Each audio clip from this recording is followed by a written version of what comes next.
Hello and welcome. In this lesson, we will cover a machine learning technique that can be seen as a foundation for understanding neural networks. This technique or model is called logistic regression.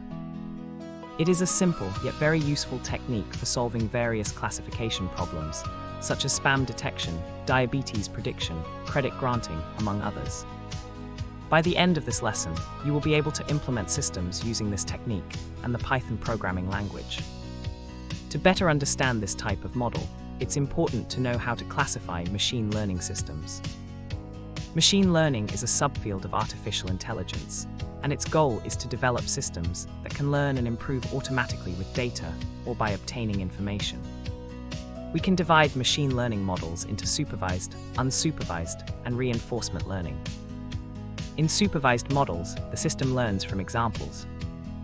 In unsupervised techniques, the system detects patterns by examining data, without these patterns having been presented previously.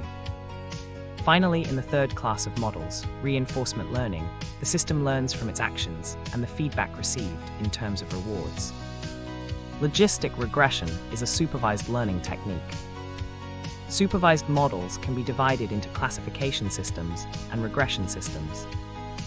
In classification systems, the system attempts to identify the correct class given an input. For example, from a person's financial data, the system attempts to identify whether to lend money or deny the loan.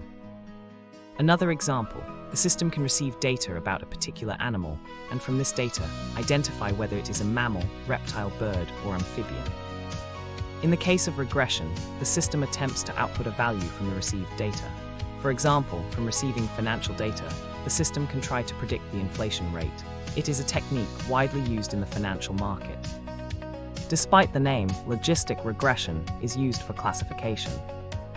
Classification can be binary, where there are only two classes, such as yes or no, positive or negative. And it can also be multi-class, for example, to classify whether a word is a verb, a noun, an adjective, an adverb, and so on. To differentiate logistic regression from linear regression, we can observe the difference graphically, using a two-input or two-dimensional example. This makes visualization easier. In the case of linear regression on a set of points in a plane, we try to fit a line that attempts to capture the distribution trend of the points in the plane. Once this line is fitted, we can use it to predict an axis value from the other. If it is a three-dimensional space, we will try to fit a plane. If it has a larger number of dimensions, we will try to fit a hyperplane.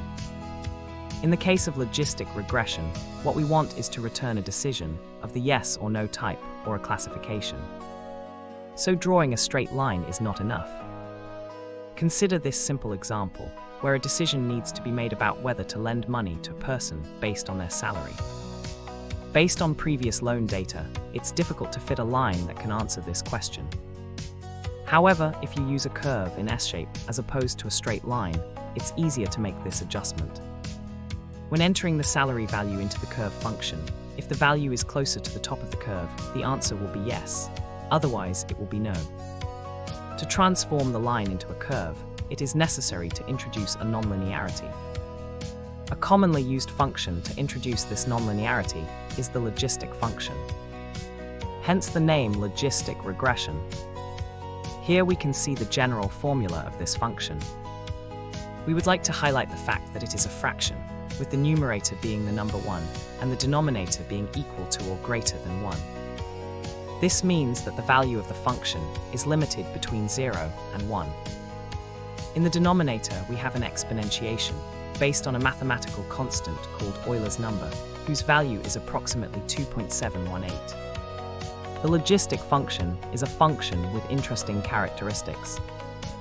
First, when placed on a two-dimensional graph, it presents an S-shape. Therefore, it is a function called a sigmoid. The second characteristic is that the values returned by the function are between 0 and 1. This makes it very interesting for binary classifications, where there are two classes to perform the classification, such as yes or no, positive or negative, lends or refuses to lend. The third advantage is that it's a continuous function. This means that at any point on the curve, you can draw a tangent line and calculate the slope of the tangent at that point. This characteristic is used during the model fitting stage, that is, during its learning process. If the model calculates an incorrect value, we can calculate the slope at the point where the error occurred and check the direction in which we should adjust the model to reduce the error. We will see how this is done later. Let's detail how logistic regression works. First, we need a dataset which must be classified. For example, we can receive data from various people to check whether or not we should lend a certain amount of money to them. For example, it could be their salary and the amount of money they are requesting to borrow. In reality, companies use a much larger amount of information to make this type of decision. But for our example, these two pieces of information will be sufficient. Each type of information is called a characteristic or feature. Let's use a dataset about people that has already been pre-classified, indicating whether the loan was granted. They are separated into two groups, one for learning, which will be used to adjust the model, and another that will be used to test the model. At the end of the learning process, and when it passes the tests with a pre-established level of accuracy, then we can say that the system is ready to approve or not new loan requests. Now let's build our logistic regression model. In the first part of the model, we take each input value. In our example, these are the salary value and the loan request value, and we multiply them by a weight and then add a value called bias. The resulting value, let's call it Z. You might be wondering where these weight values and this bias value came from. These values are initially random, and it is these values that will be adjusted during the model's learning phase. They are called system parameters. So what the model learns is what values should be assigned to the weights, and the bias value so that it outputs a correct result. The weights define the importance that should be assigned to each input attribute, and the bias corresponds to a general adjustment of the model. Let's illustrate this calculation with an example. Suppose a person who earns 3,000 wants a loan of 10,000. Suppose also that both peso 1 and peso 2 have a value of 0.01. Let's also assume the value of bias equal to 1. Then, in this case, the value of Z will be 131. This value doesn't tell us much, and what we want to know is whether or not we should lend the money. To do this, we will use the value of Z as input for the sigmoid function in step 2 of the model execution. In the second part, we will use the value as the exponent in the denominator of the sigmoid formula. When we perform the calculation, the final value will be practically 1. This can be interpreted as a suggestion that the loan should be granted. That is, any value equal to or greater than 0.5 can be considered a yes, and below that a no. However, the table with the data indicates that the final value should be 0, meaning the loan should be denied. Therefore, an error occurred, and the model needs to be adjusted to correct this error.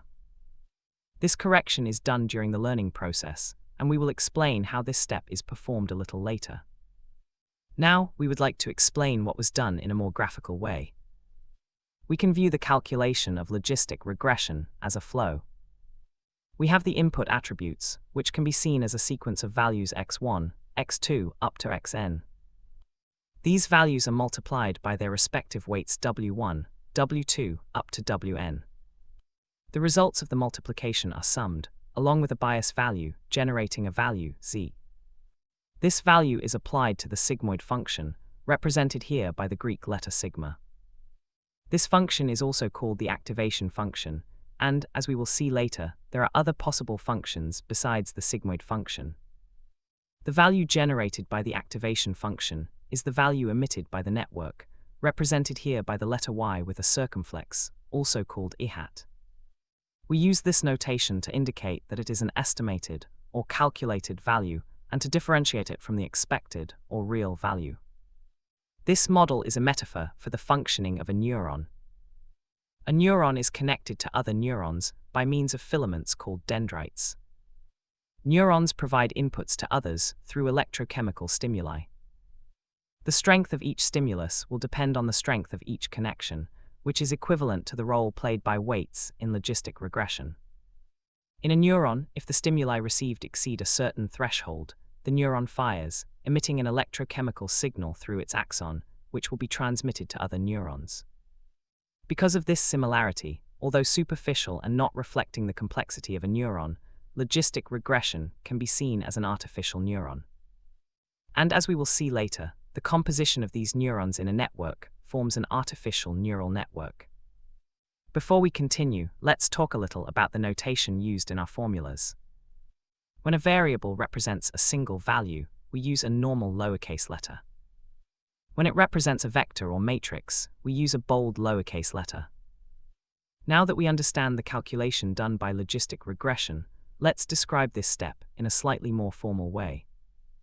Given an input vector x with values x1, x2 up to zen, and a weight vector w with values w1, w2 up to wen, and a bias value b. Then the linear function z is defined as the multiplication of the transpose of the vector w with the vector x plus the bias. The transpose of a vector is simply the transformation of a vector from column form to row form to facilitate multiplication. It's a transformation that mainly helps in matrix multiplication. The multiplication of two vectors is simply the multiplication of each element, pair by pair, and subsequently the sum of these values, generating a single simple value, also called a scalar. When we apply the logistic function or activation function, sigma, with the value z as an argument, we obtain a value between 0 and 1. Let's look at another example. Given a vector with a salary value of 1, and a loan request with a value of 4, both values in thousands, and let's also have a vector of weights with values 0, 2 and 0.1. Let's also have a bias value of 0.1. In this case, the value of z will be 0.7. Applying the logistic function to this value, we obtain the resulting value of 0.67. This video ends here. Thank you so much for watching. See you in the next video lesson.